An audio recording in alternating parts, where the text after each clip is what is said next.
नमस्कार, मनी गुरु की इस खास पेशकश में आप सभी का स्वागत है। मैं हूं Swati Raina. New fund offer यानी एनएफओ के जरिए जुलाई से सितंबर तिमाही में पिछले तिमाही की तुलना में 4 गुना ज्यादा उछाल दर्ज किया गया और इस दौरान कुल 48 नई स्कीम में 22,000 करोड़ रुपए का रिकॉर्ड कलेक्शन आया है।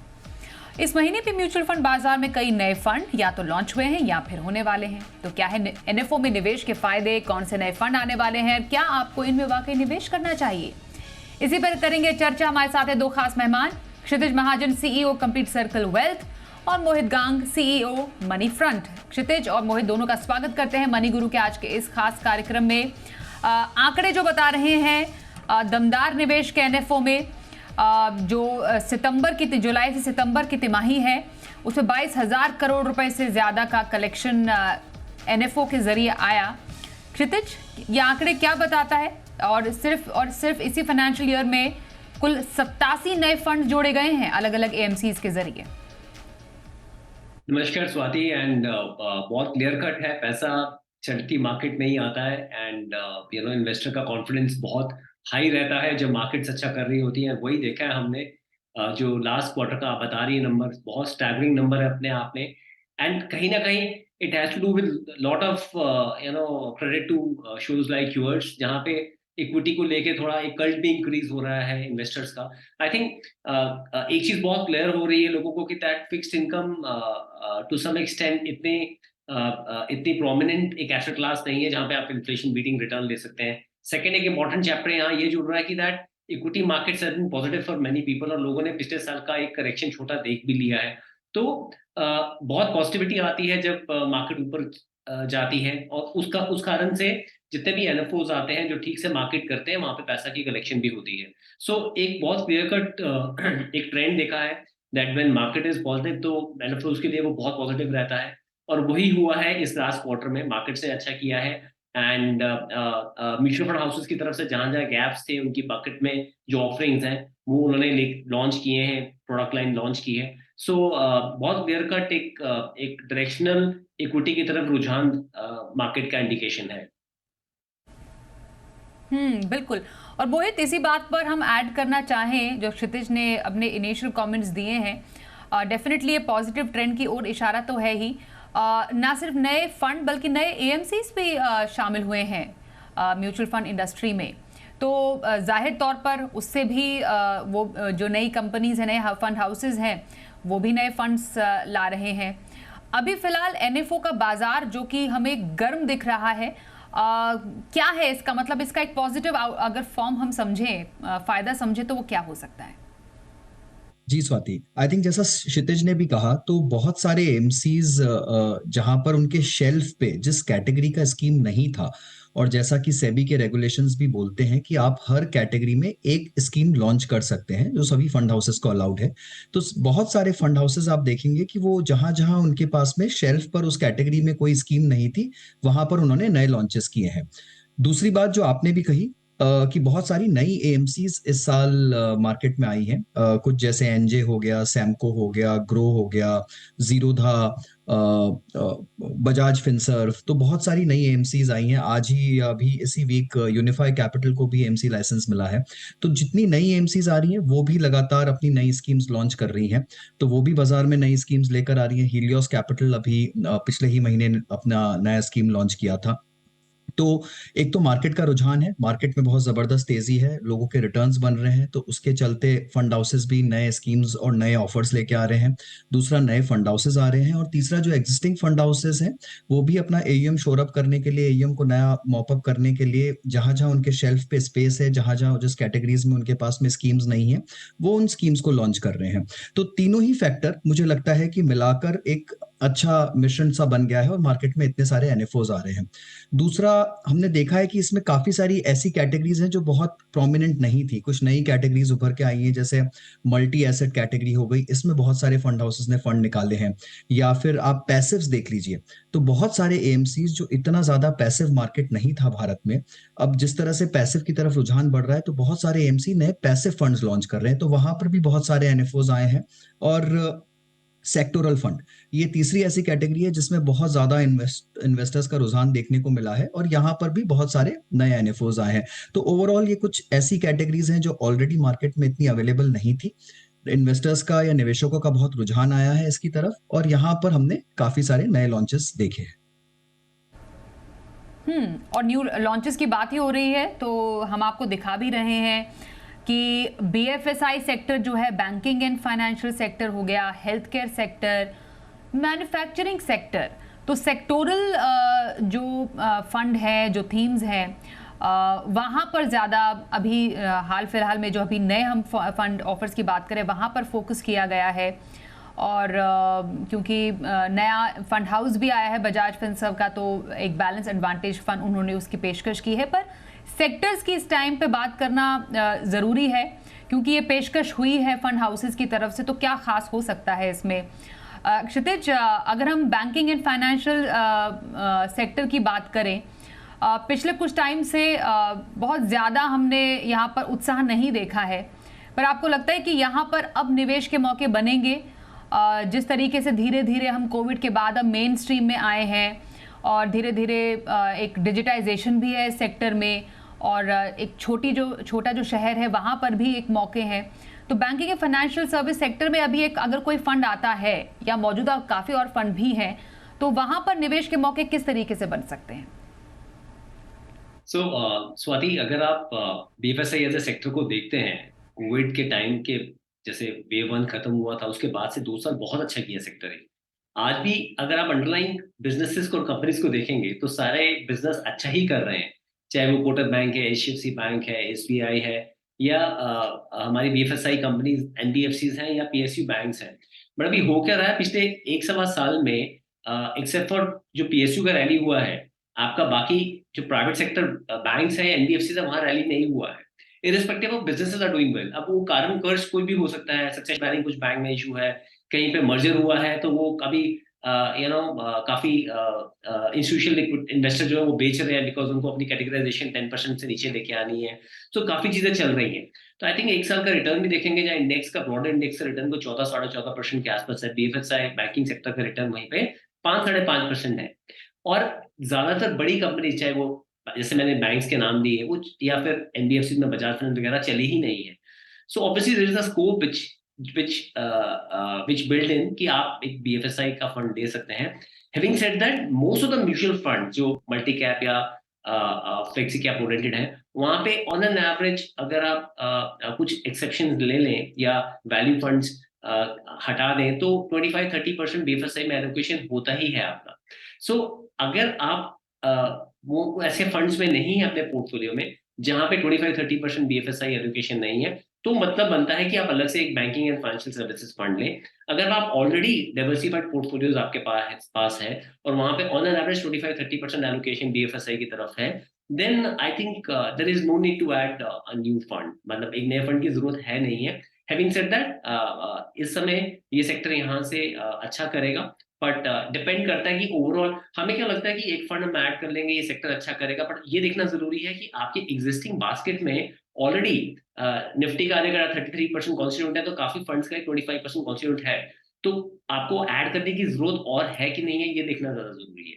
So it's a good category, but आप ऑलरेडी अगर एक्सपोज है तो there is no need to add.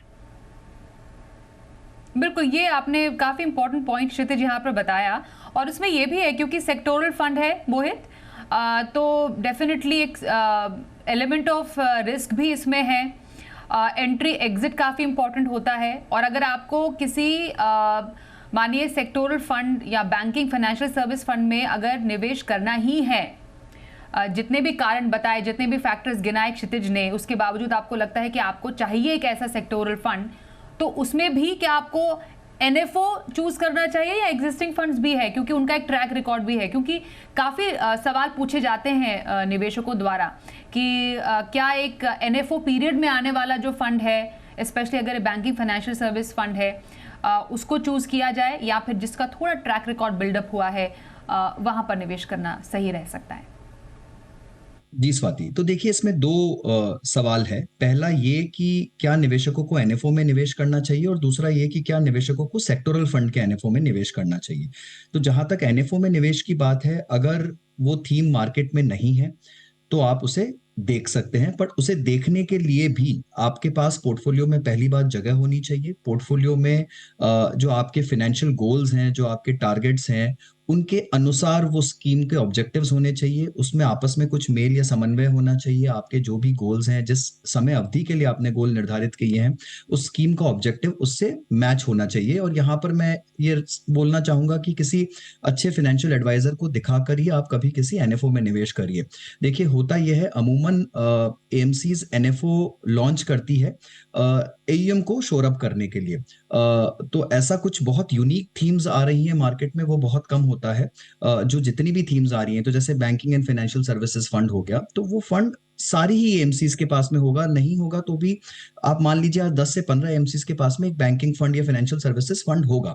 अब हर एएमसी उसमें कुछ ना कुछ इनोवेशन कर देगी, कुछ नया ऑब्जेक्टिव निकाल देगी। कहीं पर थोड़ा सा इंटरनेशनल एलोकेशन आ जाएगा। ये जो नया एनएफओ आया है उसमें कुछ 10 से 15% इंटरनेशनल एलोकेशन होगा, कुछ थोड़ा सा रीट इन्वेट होगा।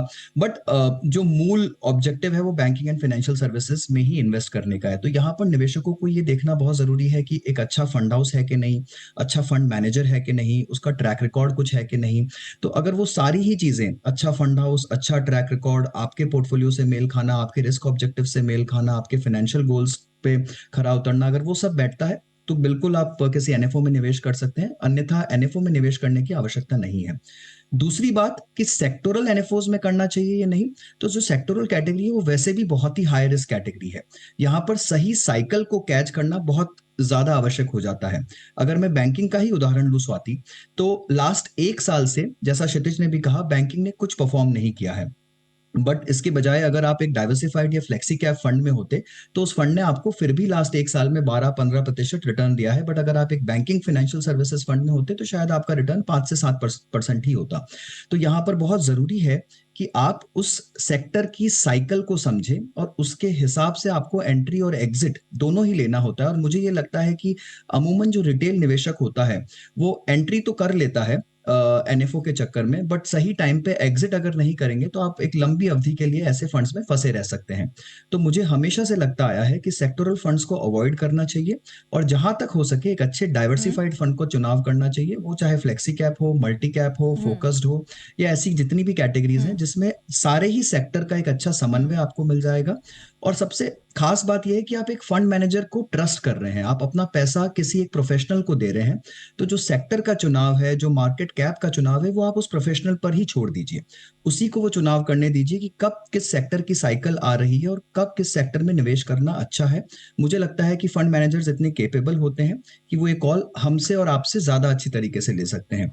तो जहां तक हो सके राइट इन्हें मोहित, अवॉइड करना चाहिए, बिल्कुल। तो अनलेस मोहित, कि जैसा आपके आपने फाइनेंशियल बताया गोल से कि बहुत फंड मेल खाता है। मैनेजर के जो इंटेलिजेंस है और जो उसकी डिस्क्रिशन है, उसके बेसिस पर आप इसका डिसीजन ले सकते हैं। क्षितिज, हेल्थ केयर सेक्टर का भी एक फंड जिसकी पेशकश जो है वो हुई है, तो हेल्थ केयर सेक्टर में क्या खास इस टाइम पर, और क्या फायदे उठाए जा सकते हैं स्पेशली इस सेक्टर से? सो आई थिंक बहुत अच्छे से मोहित ने एक्सप्लेन किया था बीएफएसआई के बारे में। हेल्थ केयर में स्वाति, देखिए हमारी 50 करोड़ पॉपुलेशन ऑलमोस्ट 50 ईयर से अबव है। तो health care is a summation of pharma, health care, diagnostics, hospitals. और हम अंडरबेड है as a country in terms of hospitals, appropriate नहीं है, नंबर ऑफ बेड जितने चाहिए नहीं है। सो एज ए सेक्टर, ये पूरा सेक्टर यहाँ से अच्छा करेगा ही।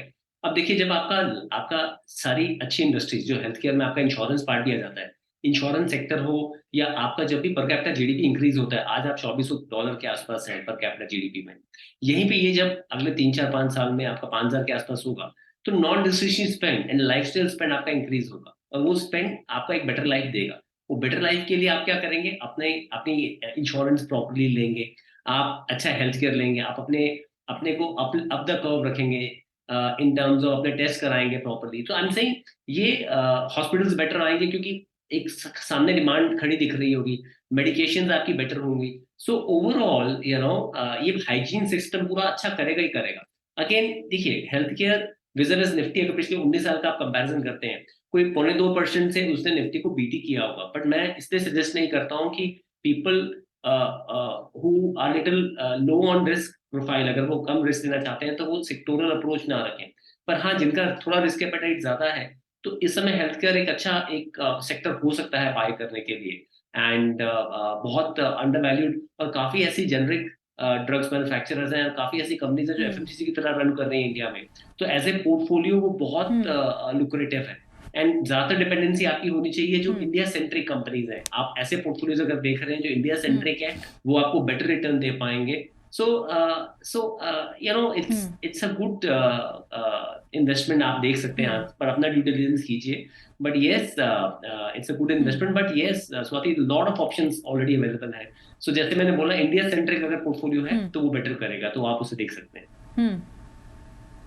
बिल्कुल। तो ऑलरेडी एक बुके मौजूद है हेल्थ केयर सेक्टर में, फार्मा है, हेल्थ केयर रिलेटेड फंड्स हैं, जिसमें एक और फंड जुड़ा है, और आपके पोर्टफोलियो पर, आपके लक्ष्य पर आधारित है ये कि आपको कैसे निवेश करना है, कौन से फंड में निवेश करना है, जिसकी जानकारी हमारे आज के एक्सपर्ट्स भी दे रहे हैं।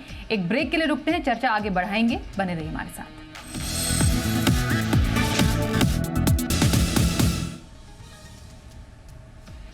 न्यू फंड ऑफर की भरमार है, आपको निवेश करना चाहिए या नहीं, या क्या रखे ध्यान, इस पर करें खास चर्चा। मोहित गांग, क्षितिज महाजन हमारे साथ हैं। मोहित, मैन्युफैक्चरिंग सेक्टर, क्योंकि ऐसे ही एक फंड की पेशकश हुई है, क्योंकि इंडिया की ग्रोथ स्टोरी में ये एक बहुत ही महत्वपूर्ण एक पहलू है, जिसकी तरफ हर कोई देख रहा है। मेक इन इंडिया और तमाम मैन्युफैक्चरिंग को जो बूस्ट देने की बात की जा रही है, तो आने वाले टाइम में इस सेक्टर से अगर फायदा लेना है तो सही तरीका क्या हो सकता है? जी स्वाति, आई थिंक एक थीम जिसने लास्ट एक साल में सबको पॉजिटिवली सरप्राइज किया है वो है मैन्युफैक्चरिंग थीम, या फिर ओवरऑल इंफ्रा थीम, अगर मैं उसे थोड़ा सा ब्रॉडली रखना चाहूँ तो। जैसा आपने सही कहा कि मेक इन इंडिया थीम जो है वो पूरी तरह से चमक रही है। बहुत सारी कंपनीज नया मैन्युफैक्चरिंग सेटअप स्टार्ट कर रही है इंडिया में। China+1 पॉलिसी जो अपनाई है भारत सरकार ने, और जिस तरह की जियोपॉलिटिक्स अभी चल रही है विश्व में, वहां से भी देखा जा रहा है कि बहुत सारी कंपनीज चाइना में अपना जो बेस है, या जो चाइना के का उनका एक्सपोजर है, उसको थोड़ा कम करके भारत की तरफ अपना रुझान बढ़ा रही है। इनफैक्ट भारत सरकार की जो PLI स्कीम है वो भी बहुत अच्छा इसके अंदर में हेल्प कर रही है मैन्युफैक्चरिंग बेस को बढ़ाने में। तो चाहे वो डिफेंस हो, चाहे वो green field brown field projects हो, या फिर इवन आईफोन मैन्युफैक्चरिंग हो, लोकल सोर्सिंग हो, बहुत तरह से देखने में आ रहा है कि मैन्युफैक्चरिंग को हर तरफ से बढ़ावा दिया जा रहा है। तो एज अ थीम ये बहुत ही प्रोमिनेंट थीम है, और मुझे लगता है कि जिस तरह से गवर्नमेंट का फोकस है इस थीम पर, आई थिंक आगे जाकर भी ये थीम काफी अच्छा करेगी। हालांकि मुझे अभी भी लगता है स्वाति कि यहाँ पर देखिए, एक सेक्टर, एक थीम पर फोकस करना थोड़ा सा रिस्की इसलिए हो सकता है क्योंकि बहुत सालों के बाद इस थीम को हमने चलते हुए देखा है भारत में। तो मैं ऐसा नहीं कहूंगा कि आगे जाकर ये थीम फिर से रुक जाएगी या फिर से इतना अच्छा प्रदर्शन नहीं देगी, बट इसका जो साइकिल था वो बहुत सालों तक नहीं चल रहा था, और अब सडनली लास्ट 1 या 1.5 साल 2 साल में इसने वापस थोड़ी सी रफ्तार बढ़ाई है। तो ये कब तक चलता है, इसमें आप एंट्री तो ले सकते हैं, काफी अच्छी थीम है जैसा मैंने बोला, बट एग्जिट अगर आप टाइमली नहीं कर पाए और अगर आप लंबी अवधि के लिए इसमें फंस जाता है एक रिटेल निवेशक, तो ये फिर पोर्टफोलियो के लिए आपका हानिकारक हो सकता है।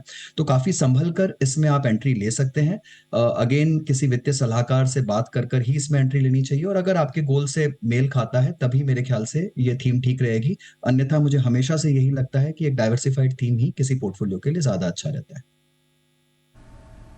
ओके, जो आंकड़े हमने शो की शुरुआत में जिस पर चर्चा की है, वो ये बताने के लिए काफ़ी है कि NFO काफ़ी ज़्यादा प्रचलित हो रहे हैं। हमारे जो हम दोनों एक्सपर्ट्स हैं, आप भी, उनका मानना है कि थोड़ा सा फंड को पकने दिया जाना चाहिए, और उसके बाद आप डिसाइड कीजिए आपको किसी फंड में जाना चाहिए नहीं जाना चाहिए।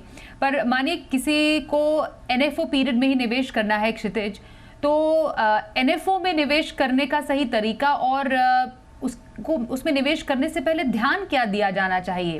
क्योंकि जैसे हम किसी म्यूचुअल फंड में निवेश करते हैं, हम उसका ट्रैक रिकॉर्ड देखते हैं, हम उसकी तुलना करते हैं। NFO में ऐसा क्या खास देखा जाए जिसके बाद निवेश करना चाहिए? अगर आप किसी एनएफओ में इन्वेस्ट कर रहे हैं, सबसे पहले देखिए वो गैप आपके पास है इन टर्म्स ऑफ आपको मल्टी कैप एनएफओ आया हुआ है या कोई लार्ज मिड कैप आया है, तो वो एक कैटेगरी गैप है और आप इन्वेस्ट करना चाह रहे हैं। दूसरा, एग्जिस्टिंग फंड्स ऑलरेडी है पर आप उस एनएफओ में इसलिए इन्वेस्ट कर रहे हैं बिकॉज आप उस फंड मैनेजर को पसंद करते हैं किसी कारणवश। आप देखिए वो जो नया फंड मैनेजर है उसका एग्जिस्टिंग स्कीम का ट्रैक रिकॉर्ड क्या है, उसको देखिए। देखो एनएफए में देखिए ऐसा कोई एडवांटेज नहीं मिलता है, पर एक जो पोर्टफोलियो मैनेजर के पास अपने पास एंड पे एडवांटेज होता है कि वो पोर्टफोलियो कार्व आउट करता है अगले 45-50 डेज के अंदर। नैब तो 5 दिन में आती है, जो पहला नैब आता है नेट एसेट वैल्यू, तो उसके बाद 40-45 दिन होते हैं पोर्टफोलियो कार्व आउट करने के लिए। और आजकल जो मार्केट में हम देखते हैं मार्केट फॉल्स या मार्केट में जो मूवमेंट है वो बहुत शार्प है, बहुत जल्दी होता है, बहुत लंबा नहीं चलता है ऐसा। तो आपके पास इनफ टाइम होता है। तीसरा, आप उसकी वायबिलिटी देखिए। अगर कोई फंड में आपने इन्वेस्ट किया है उसके बाद वो इमीडिएटली किसी कारणवश मार्केट गिरता भी है, पर अगर आपके पास 5-6 साल का होराइजन है जो इक्विटी के लिए हम कम से कम बोलते हैं, अगर वो है तब आप उसको इन्वेस्ट कीजिए। और चौथा जो सबसे इंपॉर्टेंट बात ये है कि अगर आप मार्केट में लाइक करंट सिनेरियो में अगर हैं जहाँ पे हम क्लोज टू स्टेट इलेक्शन अभी हुए हैं, आने वाले टाइम में आपके लोकसभा इलेक्शन आ रहे हैं, अगर आपके पास अच्छा चंक ऑफ मनी है और आप इन्वेस्ट करना चाहते हैं तो आप एक कम अमाउंट से शुरू कीजिए। अगर आप किसी फंड मैनेजर को पैसा देना ही चाहते हैं नए फंड में, और एक बार ओपन हो जाए तो उसके अंदर एसटीपी कीजिए। तो ये 3-4 चीजों का जब आप ध्यान रखते हैं तो आई थिंक ब्रॉडली आपने जो एक नए फंड को एनालाइज कर लिया है और उसमें इन्वेस्टमेंट कितना करना है वो एक फिगर पे आप आ जाते हैं। बिल्कुल। क्या जो एक नया निवेशक है, जो नए इन्वेस्टर्स ऐड हो रहे हैं बाजार में, मोहित, वो क्या एनएफओ की तरफ ज्यादा आकर्षित हो रहे हैं? क्या जो ये एक इतना बड़ा अमाउंट एनएफओ में आता हुआ हमने देखा है, क्या हमारे पास ऐसा कोई डेटा है, आपके पास कोई जानकारी कि कौन एनएफओज में ज्यादा रुझान दिखा रहा है? ये नया निवेशक है या फिर ऐसा निवेशक है जो कि पोर्टफोलियो में डाइवर्सिफिकेशन चाहते हैं? देखिए स्वाति, मुझे लगता है कि यहाँ पर सभी तरह के निवेशक जो हैं वो कहीं ना कहीं एक अवधारणा सी बन गई है निवेशकों के दिमाग में कि एनएफओ है, 10 रुपए में है तो ये सस्ता है, ये अच्छा है, हमको कम भाव में एंट्री मिल रही है। पर निवेशकों को ये जानना बहुत जरूरी है कि ऐसा बिल्कुल भी नहीं है। और दूसरी तरफ होता थोड़ा ये भी है स्वाति, कि जो डिस्ट्रीब्यूटर्स हैं या मार्केट में जो एडवाइजर्स हैं या जो बैंकिंग फ्रेटर्निटी है वो भी एनएफओस पे थोड़ा ज्यादा फोकस अपना केंद्रित करती है। यहाँ पर थोड़ा सा काफी बार ये भी देखा गया है कि इंसेंटिव थोड़े ज्यादा होते हैं, तो उसके चलते भी हो सकता है कि थोड़ा ज्यादा पुश इन प्रोडक्ट्स को मिलता है। तो निवेशकों को बहुत ज्यादा ध्यान रखने की आवश्यकता है। उन्हें अच्छी तरह से सोचना चाहिए कि क्या इस फंड की पोर्टफोलियो में आवश्यकता है, क्या ये कुछ यूनिक जो गैप है उसको फिल कर रहा है या फिर उनकी एग्जिस्टिंग स्कीम्स को ही रेप्लिकेट कर रहा है। अगर एग्जिस्टिंग स्कीम्स को ही रेप्लिकेट कर रहा है तो आपको बहुत हद तक ऐसे फंड से बचना चाहिए और रेप्लिकेशन को अवॉइड करना चाहिए। थोड़ा ध्यान आपको यहाँ पर एक्सपेंस रेशियोज पर भी रखना होगा कि कितना एक्सपेंस रेशियो है नई स्कीम का, और क्या आपका डिस्ट्रीब्यूटर या जो आपका एडवाइजर है वो आपको गलत तरीके से तो किसी स्कीम में चर्निंग नहीं करवा रहे हैं, तो उसका भी थोड़ा ध्यान रखने की आवश्यकता है। तो ये बहुत सारे ऐसे कारण हैं स्वाति कि जिसके कारण एनएफओस को लेकर एक बहुत सी होड़ सी मच जाती है। और हमने ये भी देखा है कि जो एएमसीज हैं वो काफी बार एग्जिस्टिंग स्कीम्स में इतना नई धनराशि इकट्ठा नहीं कर पाती। जो सिप में आता है पैसा वही आता है मंथली, बट उनको नई धनराशि या नया एयूएम बटोरने के लिए उन्हें नए नए स्कीम्स लॉन्च करने पड़ते हैं। तो इसके चलते सेक्टोरल स्कीम्स बहुत ज्यादा आ रहे हैं और यहाँ पर काफी बार आप देखेंगे कि कोई ना कोई सेक्टर तो ओवर परफॉर्म करेगा ही करेगा साल में। तो बहुत सारी निवेशक कम्युनिटी ऐसी है जो लास्ट 1 ईयर का रिटर्न देखकर एक फंड में निवेश कर देती है, जो कि अलग तरह से हमने काफी बार आपके शो में बोला है कि बहुत गलत चीज है। पर वहां पर हमेशा आप देखेंगे कि एक सेक्टोरल फंड ही सबसे हायर रिटर्न दिखाएगा, बिकॉज कोई ना कोई सेक्टर बहुत अच्छा करेगा ब्रॉडर मार्केट से, और यहाँ पर गलत तरीके से निवेश होने की संभावना बढ़ जाती है। तो ये बहुत सारे ऐसे कारण हैं जहां पर हमने देखा है कि सेक्टोरल फंड्स थोड़े ज्यादा चलते हैं। किसी एक सेक्शन को बोलना गलत होगा कि नए निवेशक ज्यादा कर रहे हैं या पुराने निवेशक। मुझे लगता है कि ओवरऑल मार्केट का फोकस एनएफओस पे ज्यादा रहता है और इसे थोड़ा सा समझकर समझदारी के साथ करने की आवश्यकता है। बिल्कुल। तो एनएफओस की बारीकियां हमने समझी और काफी ज्यादा डिटेल में समझाया हमारे दोनों एक्सपर्ट्स ने। मोहित और क्षितिज, दोनों का बहुत धन्यवाद हमारे साथ इस चर्चा में शामिल होने के लिए। रुकते हैं यहाँ पर एक ब्रेक के लिए, आगे भी खबरों का सिलसिला जारी रहेगा। देखते रहिए जी बिजनेस।